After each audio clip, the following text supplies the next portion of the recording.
Yang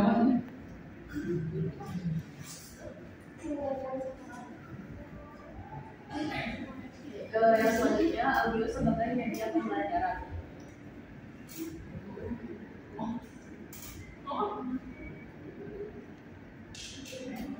Jadi untuk audio sebagai media pembelajaran sendiri gitu ya, pasti banyak yang mempertanyakan apakah media audio ini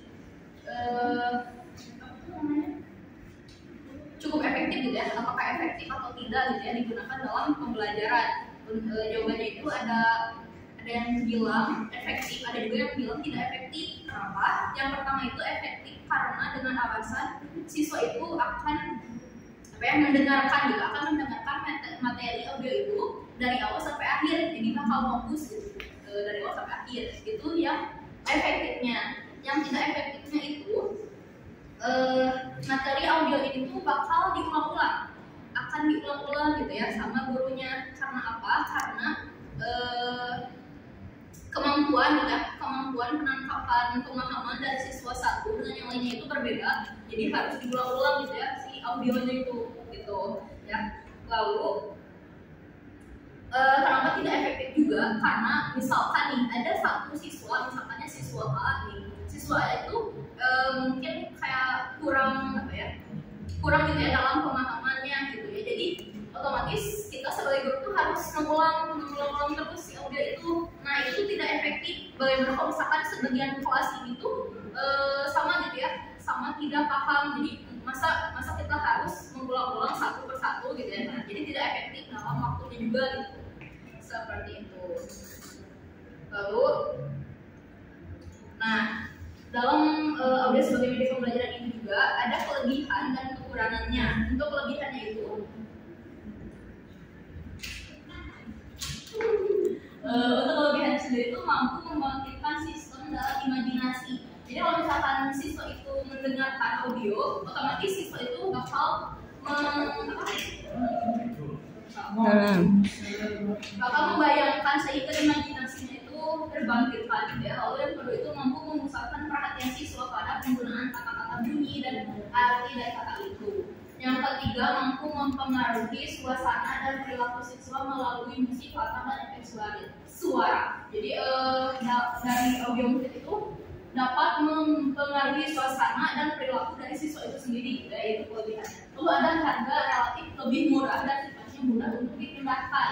Jadi kalau audio itu relatif mudah gitu ya dan mudah dipindahkan.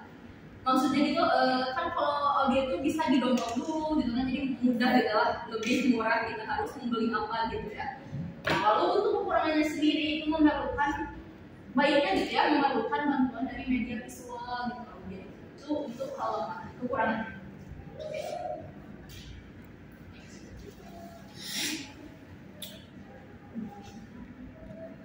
Lalu penerapan selanjutnya itu penerapan media audio dalam pembelajaran. Yang pertama itu kita sebagai guru itu ada 4 yang harus dipersiapkan dalam kalau misalkan mau menggunakan media audio ya dalam pembelajaran. Ada 4 yang harus kita siapkan. Yang pertama itu menyiapkan bahan seperti sound, laptop atau lagu gitu ya.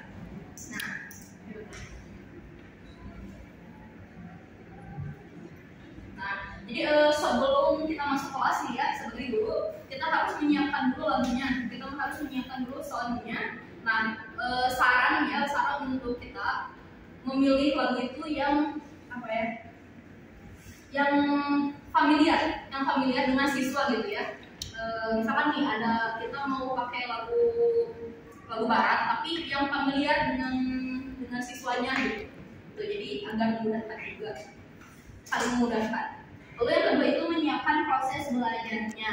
Menyiapkan proses belajar ini kita sebaiknya menampilkan lebih dahulu. Jadi di awal kita mau menggunakan media audio ini, kita harus terlebih dahulu menampilkan liriknya. Misalkan kita mau pakai lagu nih, nah kita tampilkan dulu liriknya gitu. Jadi memang audio ini baiknya gitu ya menggunakan berkolaborasi dengan media visual gitu ya, baiknya seperti itu ya. Lalu yang ketiga itu kita harus menyiapkan dalam pengembangannya gitu ya. Nah kan masih biasanya tuh masih banyak tuh ya anak-anak yang kayak masih ngobrol, masih ramai gitu ya, bercanda gurau gitu kan ya di kelas itu.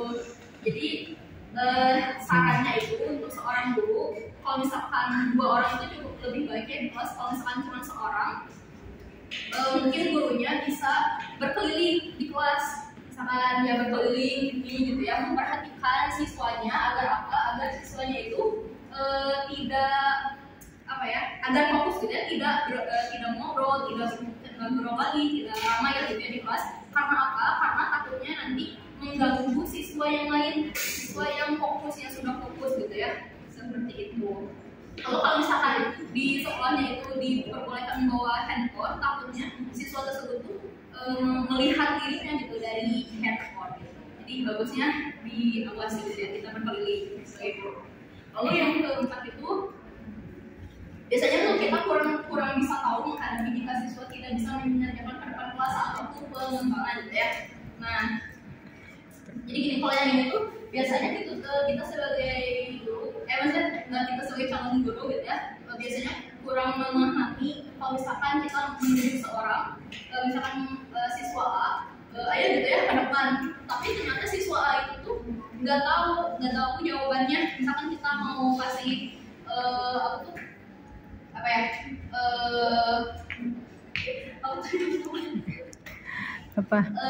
isi lirik gitu ya, yang tadi udah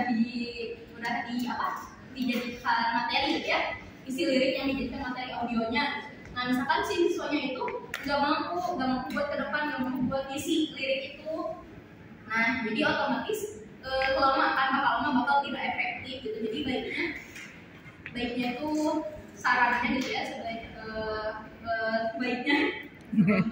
baiknya seorang guru itu kalau misalkan dirasa siswa itu kurang tahu, misalkan ya, kelihatan nggak tahu misalkan ya, baiknya kayak dioper aja langsung, misalkan ke baret tahu nggak, misalkan nggak tahu oper lagi ke orang lain. Nah gitu sih, dan gitu ya, biar efektif juga waktunya, karena bakal lama kalau misalkan nunggu ini gak pada depan gitu ya, di depan masih lama soalnya kan nggak tahu apa yang mau ditulis gitu kan, nggak tahu gitu.